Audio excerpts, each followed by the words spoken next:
ഉണ്ടായിരിക്കട്ടെ. പരിശുദ്ധ പരമ ദിവ്യകാരുണ്യത്തിന് നേരവും ആരാധനയും സ്തുതിയും പുകഴ്ചയും ഉണ്ടായിരിക്കട്ടെ. അപ്പം നമ്മൾ ദൈവ വഴികളിലാണെന്ന്, അല്ലെങ്കിൽ ഉടമ്പടി എടുക്കുമ്പോൾ തന്നെ ഈ ദൈവ വഴികളിലാകാൻ, ദൈവ പൈതലായി മാറാൻ നമ്മൾ വളരെ വലിയ ബലപ്രയോഗം നമ്മോട് തന്നെ കാണിക്കുമെന്ന് ദൈവത്തിന് തോന്നിയാൽ നമ്മൾ ദൈവത്തെ ബോധ്യപ്പെടുത്തേണ്ട കാര്യമൊന്നുമില്ല. ഒരു കാര്യവും. എന്താ കാര്യം? ദൈവം ഓട്ടോമാറ്റിക്കായിട്ട് ഈ അവയർനെസ്സിലേക്ക് വരുന്ന ആളാണ്. അപ്പം അതുകൊണ്ട് എന്താ ചെയ്യേണ്ടത്? നമ്മളാണ് ഈ വിഷയം കറക്റ്റ് നമ്മൾ ദൈവപൈതലാണോ അതിൻ്റെ ലെവൽ നോക്കി പോകണം. ഓരോ സംസാരം, വാക്ക്, പലയിടത്തും നമ്മളൊന്നും പറയാതിരിക്കുന്നതാണ് നല്ലത്. കാര്യം പറഞ്ഞ് നമ്മൾ അൺഹോളിയായി പോകും. ചില വിഷയങ്ങൾ വരുമ്പോൾ ചില കാര്യങ്ങൾ നമ്മൾ മിണ്ടാതിരിക്കുന്നതായിരിക്കും എപ്പോഴും നല്ലത്. ഉടമ്പടിയുടെ പേഴ്സൺ എപ്പോഴും നല്ലത് മിണ്ടാതിരിക്കുന്നതായിരിക്കും. മിണ്ടിപ്പോയാൽ നമ്മൾ എന്ത് ചെയ്യും? അൺഹോളിയായി മാറും. ഉടമ്പടിക്ക് അയോഗ്യത ഉണ്ടാകും. ഉടമ്പടിക്ക് അയോഗ്യത. നമ്മൾ അവരോട് റഫായിട്ട് സംസാരിച്ചു. അപ്പോൾ അവർ വേറെ രീതി, അവരുടെ കാടംമുടം സംഭവം ആൾക്കാരാണെന്നുണ്ടെങ്കിൽ അവരുടെ രീതി സ്റ്റാൻഡേർഡ് സംസാരിച്ചു. അപ്പം നമ്മൾ എപ്പോഴായാലും നമുക്ക് അവരുമായിട്ട് സംസാരിച്ച് പോകാൻ പറ്റത്തില്ല. അതെന്താ? നമ്മൾ ആദ്യമേ സൈലൻ്റ് ആകണം. സൈലൻ്റ് ആകുമ്പോൾ എന്താ പ്രശ്നം വെച്ച് കഴിഞ്ഞാൽ, നിങ്ങൾ എന്തുകൊണ്ടാണ് തർക്കിച്ച് ജയിക്കാൻ നോക്കിയിട്ട് ചിലപ്പോൾ അസഭ്യമൊക്കെ പറയേണ്ട കാര്യം എന്താണ്? നിങ്ങൾക്ക് നിങ്ങൾ മാത്രമേ ഉള്ളൂ എന്നുള്ള ഒരു ചിന്തയിൽ നിന്നാണ് അത് വരണത്. നിങ്ങൾ സംസാരിച്ച് മറ്റവരുടെ കീഴ്പ്പെടുത്താൻ വേണ്ടി ജൂഡോ കളിക്കുമ്പോൾ ഉണ്ടാകുന്ന വിഷയം നിങ്ങൾക്ക് നിങ്ങൾ മാത്രമേ ഉള്ളൂ എന്നുള്ള ഒരു ധാരണയിൽ നിന്നാണ്. നിങ്ങൾക്ക് നിങ്ങൾ മാത്രമേ ഉള്ളുമ്പോൾ ജോലി കിട്ടും. ജോലി ഒരു 3 ഇരട്ടി ശമ്പളത്തിലാണ് ജോലി അമ്മ കൊടുക്കുന്നത്. പക്ഷേ കവിത ഛർദ്ദിക്കും. അപ്പം ഇയാൾ പെട്ടെന്ന് ഡൗൺ ആകും. എന്താ കാര്യം? 3 കുഞ്ഞുങ്ങളെ പ്രസവിച്ചപ്പോൾ ഇവളുടെ ഛർദി ഈ ഭർത്താവ് കണ്ടതാണ്. കാര്യം ഇവളുടെ ഛർദി എന്ന് പറഞ്ഞാൽ സാധാരണ പ്രസവിക്കുന്ന സഹോദരിമാരുടെ ഛർദി പോലെ അല്ല. 8 മാസം ഛർദ്ദിക്കും. സാധാരണ ഒരു 3 ആഴ്ച അല്ലെങ്കിൽ 3 മാസമല്ലേ ഛർദ്ദിക്കത്തുള്ളൂ. ഇതങ്ങനെയല്ലേ, 8 മാസം ഛർദ്ദിക്കും. ആ ജോലി ആശുപത്രിയിൽ നിന്ന് പോകുന്ന ഉറപ്പാണ്. ആ ജോലി ആശുപത്രിയിൽ നിന്ന് പോകുമല്ലേ, സംശയമുണ്ടല്ലേ. അതുകൊണ്ട് തന്നെ ഈ പ്രൈവറ്റ് ആശുപത്രിക്കാരെ ഇവരെ ഡിസ്മിസ് ചെയ്യും. ഇതെല്ലാം ഓർത്തിട്ട് ജോസഫ് ഗ്രീഗറി ഉടനെ പറയും, ഇല്ല, ഞങ്ങൾ ഉടമ്പടിയിലാണ്. അതാണ് വിഷയം. കാര്യം 3 പ്രസവത്തിൻ്റെ ഛർദ്ദിക്കലെ കണ്ട് 2002 വർഷം 4 മാസം കൊണ്ട് ഛർദ്ദിച്ച പാർട്ടിയാണിത്, 3 കുഞ്ഞുങ്ങളെ പ്രസവിക്കാൻ വേണ്ടി. അവളുടെ അവസ്ഥയും അവളുടെ എല്ലും കോലും ആകണതും, പിന്നെ ഭക്ഷണം കഴിക്കാൻ പറ്റാതെ വരണതും, ഗ്യാസ് കയറണതും, സംഭ്രമിക്കണതും, ഉറക്കമില്ലാത്തതുമായിട്ടുള്ള രാത്രികളാണ് ഇനി വരാൻ പോണത്. ഇത് കണ്ട് പകച്ച സമയത്ത് പെട്ടെന്ന് പുള്ളിന്ന് പകച്ചും പറയും, ഇല്ല, ഞങ്ങൾ അന്ന് ഉടമ്പടിയിലല്ല, ഇന്ന് ഞങ്ങൾ ഉടമ്പടിയിലാണ്. കൈയടിച്ച് ശ്രദ്ധിക്കട്ടെ. ഹല്ലേലൂയ.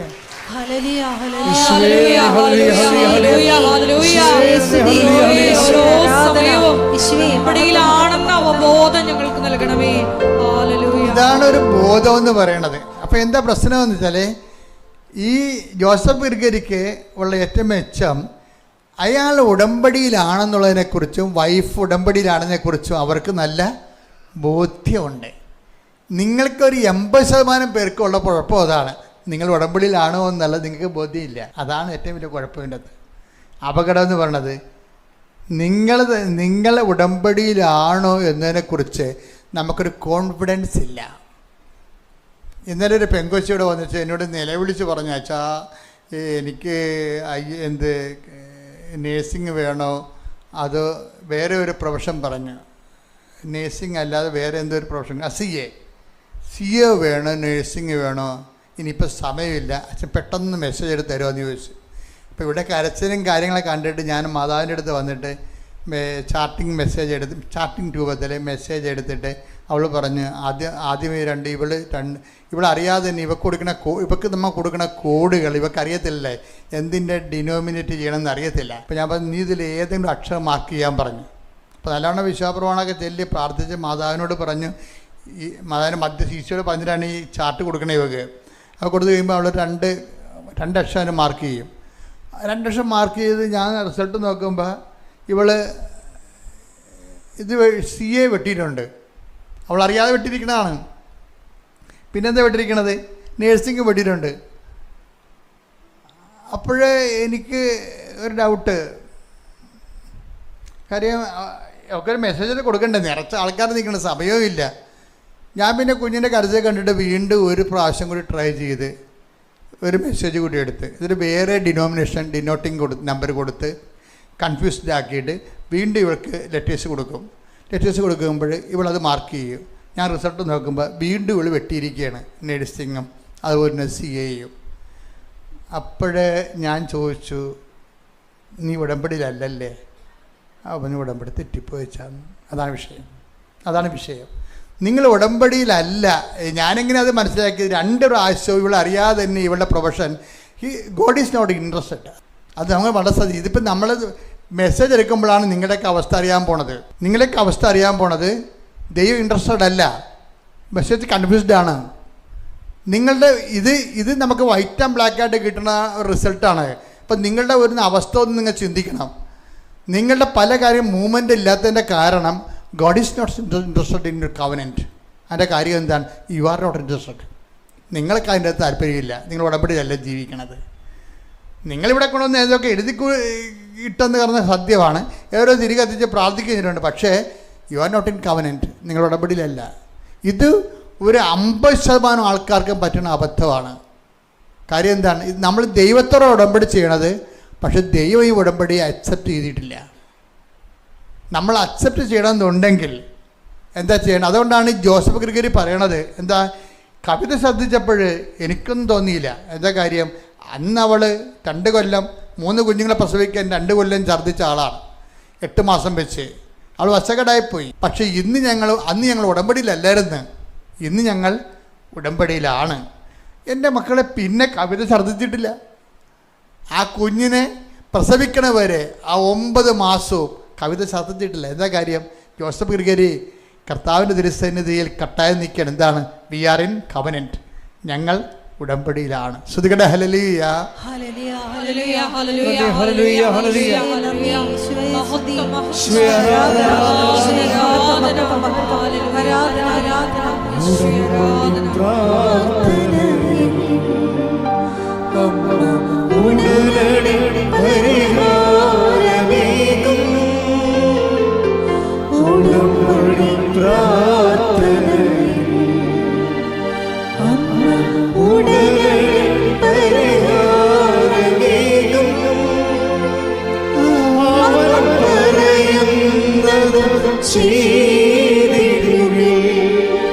ജീവിതം ധന്യമാക്കി അവൻ പറയുന്നത് ജീവിതം ധന്യമാക്കി. പരിശുദ്ധ പരമദിവ്യകാരുണ്യത്തിന് ആരാധനയും സ്തുതിയും പുകഴ്ചയും ഉണ്ടായിരിക്കട്ടെ. പരിശുദ്ധ പരമദിവ്യകാരുണ്യത്തിന് ആരാധനയും സ്തുതിയും പുകഴ്ചയും ഉണ്ടായിരിക്കട്ടെ. പരിശുദ്ധ പരമദിവ്യകാരുണ്യത്തിന് ആരാധനയും സ്തുതിയും പുകഴ്ചയും ഉണ്ടായിരിക്കട്ടെ. ഒന്നാമത്തെ എനിക്ക് തോന്നുന്നത് എൻ്റെ സഹോദരങ്ങൾക്ക് വരുന്നൊരു ബുദ്ധിമുട്ടെന്ന്, നിങ്ങൾ ഈ പല കൺവെൻഷനുകളിലും കൂടി കേട്ട് കുറേ പാട്ടും പാടി കൈയും അടിച്ച് പിരിഞ്ഞു പോയ ആൾക്കാരാണ്. അപ്പോൾ ദൈവാനുഭവം എന്ന് പറയുന്നത് ഇതുപോലെ സംഭവങ്ങൾ കേൾക്കുക, പാടുക, പ്രാർത്ഥിക്കുക, വിശ്വാസത്തിൽ വളരുക. വിശ്വാസത്തിൽ വളരാൻ പറ്റില്ലെന്നല്ല, വിശ്വാസം വളർന്നിട്ടാണല്ലോ കേരള സഭ വരെ എത്തിയത്. പക്ഷേ അതല്ല, ഉടമ്പടി എന്ന് പറയുമ്പോൾ ഈ ഫോർമാറ്റ് ഉപയോഗിക്കാൻ പറ്റത്തില്ല. ഉടമ്പടി എന്ന് പറയണത് കേൾക്കുകയല്ല, അവൻ പറയണ പോലെ കേൾക്കുകയല്ല, അവൻ പറയണ പോലെ പ്രാർത്ഥിക്കുകയുമല്ല, അവൻ പറയണ പോലെ ചെയ്യുകയാണ്. അതാണ് പ്രശ്നം. ചെയ്യുമ്പോൾ സൂക്ഷിക്കേണ്ട കാര്യം എന്താണ്? ചെയ്യണത് നമുക്ക് എപ്പോഴും പറഞ്ഞാൽ യാന്ത്രികമായിട്ട് നമുക്ക് ചെയ്യാം. എന്തെല്ലാം കാര്യങ്ങൾ ആൾക്കാർ ചെയ്യുമ്പോൾ സാമൂഹ്യമാണോ കൃപാവരമാണോ എന്ന് എൻ്റെ മക്കൾ നോക്കണം. നമ്മുടെ പ്രവർത്തികൾക്ക് രണ്ട് തരം കളറുണ്ട്. ഒന്ന് അതിൻ്റെ ഒരു സാമൂഹ്യ മാനമുണ്ട്. ഇപ്പോൾ വെള്ളപ്പൊക്കത്തിന് നമ്മൾ എന്തുമാത്രം ആൾക്കാർ അങ്ങോട്ടും ഇങ്ങോട്ടും സഹായിച്ചില്ലേ? അതെന്താ? നമ്മൾ സാമൂഹ്യ ജീവികൾ എന്ന രീതിയിലാണ് ചില ആൾക്കാർ സഹായിച്ചിരിക്കുന്നത്. പക്ഷേ ഒരു ഉടമ്പടിയിലുള്ള ആളാണ് അവിടെ വെള്ളപ്പൊക്കം സഹായിക്കണമെന്നുണ്ടെങ്കിൽ എന്ത് ചെയ്യും? അവരെ കൃപാവര ഫോർമാറ്റ് ഉപയോഗിക്കത്തുള്ളൂ. എന്താ കാര്യം? ക്രിസ്തുനാമത്തിൻ്റെ മഹത്വത്തിനായി, എൻ്റെ ക്രിസ്തു സാക്ഷ്യത്തിൻ്റെ വകയായി. അതാണ് വിഷയം. ക്രിസ്തുനാമത്തിൻ്റെ മഹത്വത്തിനായും എൻ്റെ ക്രിസ്തു സാക്ഷ്യത്തിൻ്റെ വകയായി. കാര്യം ഞാൻ എന്താണ്, ക്രിസ്തു എന്നോട് പറഞ്ഞിട്ടുണ്ട്, ഞാൻ രോഗിയായിരുന്നു, നിങ്ങൾ എന്നെ സന്ദർശിച്ചു. അപ്പം ക്രിസ്തു, അതാണ് വിഷയം. അപ്പം അത് സാമൂഹ്യമല്ല, അത് കൃപാവരമാണ്. ക്രിസ്തുവിൻ്റെ നാമത്തിൽ ചെയ്യുന്നതാണ് എല്ലാം കൃപാവരം എന്ന് പറയുന്നത്. മനുഷ്യൻ്റെ നാമത്തിൽ ചെയ്യുന്നതാണ് സാമൂഹ്യ പ്രവർത്തനം. ഉടമ്പടിയിൽ എന്താ വിഷയം? ഉടമ്പടിയിൽ നമ്മൾ ചെയ്യണത് ഓരോ പ്രവർത്തനങ്ങളും അവൻ പറയണത് പോലെയാണ് നമ്മൾ ചെയ്യണത്. അതാണ് അവൻ പറയണ പോലെ ചെയ്യുന്ന പ്രവർത്തനം സാമൂഹ്യ പ്രവർത്തനം അല്ല. അത് ഇതൊക്കെ ഞങ്ങളും ചെയ്യണം, അതിൻ്റെ ഇരട്ടി ഞങ്ങൾ ചെയ്യണമെന്ന് പറയും. നിങ്ങൾ ഇപ്പോൾ രോഗികളെ സന്ദർശിക്കാൻ പോകുമ്പോൾ ഞങ്ങൾ ഒന്നും രണ്ടും രോഗികളെ സന്ദർശിക്കണം, ഞങ്ങൾ ഒരു ആശുപത്രിയിലുള്ള മൊത്തം ആൾക്കാർക്കാണ് ഞങ്ങൾ കണ്ണട വാങ്ങിച്ചു കൊടുത്തിരിക്കണമെന്ന് ചിലപ്പോൾ റോട്ടറി ക്ലബ്ബുകാർ പറയും. Okay, this is good. പക്ഷേ അതെന്താണ്? സാമൂഹ്യ പ്രവർത്തനമാണ്. നിങ്ങൾ ചിലപ്പോൾ ഒരാൾക്കെ ചിലപ്പോൾ ഈ കഷ്ടപ്പെട്ട് വീട്ടിൽ നിന്ന് കയറിപ്പോയി ഒരാളെ മാത്രമേ കണ്ടു കാണത്തുള്ളൂ, അയാളെ കാണാൻ വേണ്ടിയാണ് നിങ്ങൾ വീട്ടിൽ നിന്ന് ഇറങ്ങിയിരിക്കണതും 4ാം നില പോയി കാണുന്നത്. ആശുപത്രി പോയാൽ നമുക്കറിയാം, ലിഫ്റ്റ് നമുക്ക് യാത്രക്കാർക്ക് സന്ദർശകർക്ക് ലിഫ്റ്റില്ലല്ലോ, ലിഫ്റ്റാർക്കാണ് ഉള്ളത്? രോഗികൾക്കേ ലിഫ്റ്റുള്ളൂ, അത്യാവശ്യമുള്ള രോഗികൾക്ക്. അപ്പം നമ്മളെന്ത് ചെയ്യണം? നമ്മൾ ആ 4ാം നിലയിൽ നമ്മുടെ ഈ അസ്ഥി ഒടിഞ്ഞ് കിടക്കുന്ന രോഗിയെ കാണാൻ വേണ്ടി ചെല്ലുമ്പോൾ ആ വീട്ടിൽ നിന്ന് ഇറങ്ങേണ്ടത് ഉൾപ്പെടെ ഈ സ്റ്റെപ്പുകൾ കയറുന്നതെല്ലാം കൃപാവര പ്രവൃത്തിയാണ്. ഈ സ്റ്റെപ്പുകൾ രോഗിയെ കാണാൻ ചെല്ലുമ്പോൾ സ്റ്റെപ്പ് കയറുമ്പോൾ നിങ്ങൾ എന്ത് ചെയ്യണം? ജവമാല നിങ്ങളുടെ കയ്യിലുണ്ടാകണം. അണച്ചണച്ചായിരിക്കും. കാര്യം വെച്ചാൽ നമ്മൾ കസേര ഇരുന്ന് AC ഇരുന്നുണ്ട്, പായൻ്റെ താഴെ ഇരുന്നുണ്ട് ഒരു സ്വർഗസ്വനായ പിതാവ് ചെല്ലണതിന് അതൊരു പിച്ചളയാണെന്നുണ്ടെങ്കിൽ ഈ അണച്ചണച്ച് സ്റ്റെപ്പ് കയറി നമ്മൾ ഒരു സ്വർഗസ്വനായ പിതാവ് ചെല്ലുമ്പോൾ അത് ഗോൾഡായിട്ട് കൺവേർട്ട് ചെയ്യും.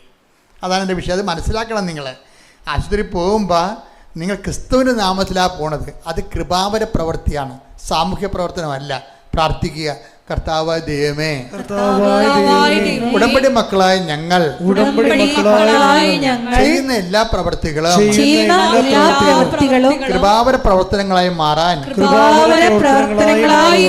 ക്രിസ്തുവിന്റെ നാമത്തിന്റെ മഹത്വത്തിനായി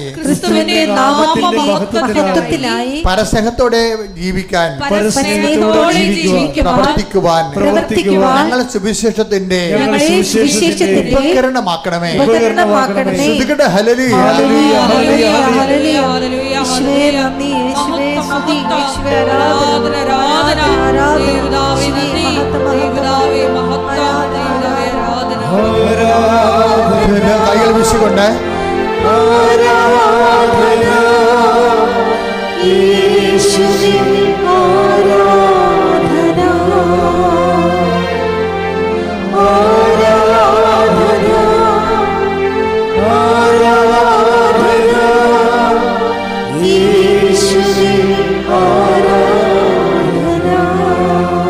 പരിശുദ്ധ പരമ ദിവ്യകാരുണ്യത്തിന് ആരാധനയും സ്തുതിയും പുകഴ്ചയും ഉണ്ടായിരിക്കട്ടെ. അപ്പോഴേ നമ്മളുടെ നിലപാടും പ്രവർത്തനങ്ങളും കാരണം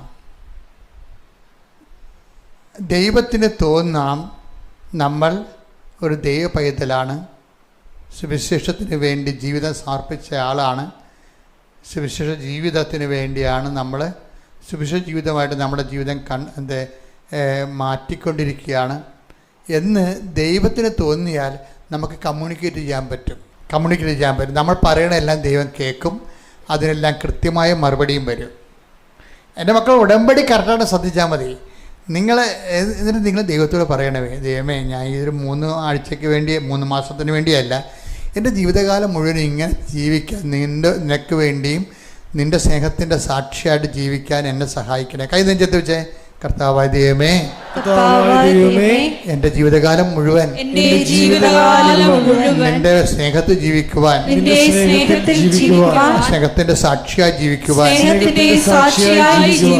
എന്നെ സഹായിക്കണമേ. അപ്പം അങ്ങനെ നമ്മൾ നമ്മളോട് സീരിയസ് ആണെന്ന് തോന്നിയാൽ ദൈവം നമ്മളെ കേൾക്കാൻ തുടങ്ങും. നമുക്കിങ്ങനെ സംസാരിക്കാൻ ദൈവത്തോട്. അപ്പോൾ ഈ ജോസഫ് ഗ്രേരിയുടെ ഒരു വിഷയത്തിലെ ജോസഫ് ഗ്രേരിയുടെ ഒരു മകൻ ഹൈപ്പർ ആക്ടിവിറ്റിയാണ്. എടുത്തുപിടി ഇങ്ങനെ ഈ ജനലിലൊക്കെ കയറുകയും കൈവിട്ട് കളയുകയും താഴെ വീഴുകയും ഡെസ്ക് മറിച്ചിടുകയും മേശ ഉന്തുകയും അങ്ങനെ എന്തെല്ലാം ചെയ്യണം.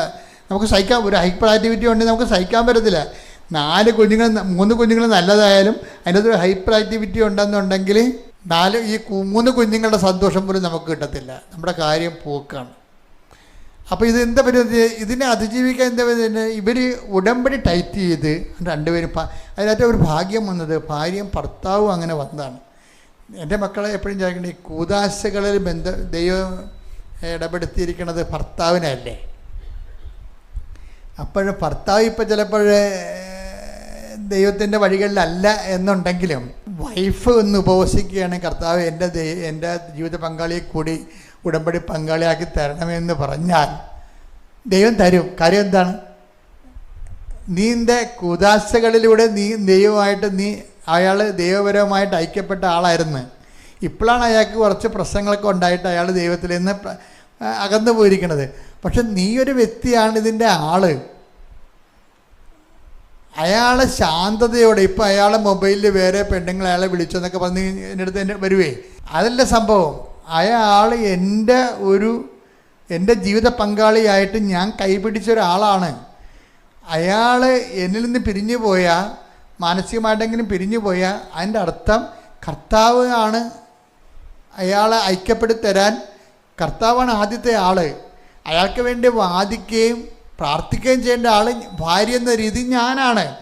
അപ്പോഴങ്ങനെ രീതിയിൽ ദൈവ പൈതൽ അങ്ങനെ ചിന്തിക്കേണ്ടത്. ദൈവത്തെ അറിയാൻ പാടില്ലാത്ത കുറേ പന്നി ജീവിതം ജീവിക്കുന്ന ആൾക്കാരില്ലേ, അവരെന്താ പറയണത്? താൻ വേറെ പെണ്ണുങ്ങടുത്ത് പോയാൽ ഞാൻ വേറെ ആണുങ്ങടുത്ത് പോകും, അങ്ങനെയല്ലേ പറയണത്. അതാണ് സംഭവം. അത് ദൈവത്തെ അറിയത്തില്ല അവർക്ക് ഈ വിഷയത്തെ എങ്ങനെ കൈകാര്യം ചെയ്യേണ്ടെന്ന് അറിയത്തില്ല. അവർ ഇരുട്ട് കൊണ്ട് ഊട്ടടക്കാൻ പോവുകയാണ്. അപ്പം അതല്ല ചെയ്യും ദൈവ പൈതൽ. അങ്ങനെയല്ല ചെയ്യേണ്ടത്. ദൈവ പൈതൽ ചെയ്യേണ്ടത് വെച്ച് കഴിഞ്ഞാൽ, കർത്താവേ, എൻ്റെ ജീവിത പങ്കാളിയെ എനിക്ക് തിരിച്ചു തരേണ്ടത് നിൻ്റെ കൂടെ ചുമതലയാണ്. ഞാനതിനെന്ത് ചെയ്യും? ഞാൻ ഉടമ്പടിയിൽ നിന്നോട് ജീവിക്കും, അയാൾക്ക് വേണ്ടി പ്രാർത്ഥിക്കും. ഒരക്ഷരം എതിര് പറയരുതെന്ന് ഞാൻ പറയത്തുള്ളൂ. ഒരക്ഷരം എതിര് പറയരുത്. ചാടിപ്പോയി വീട്ടിൽ നിന്നിട്ട് കാര്യമില്ല മക്കളെ. ചാടിപ്പോയി വീട്ടിൽ നിൽക്കുന്നത് കൊണ്ടൊന്നും അല്ല. അപ്പോഴെന്താ പറ്റണത്?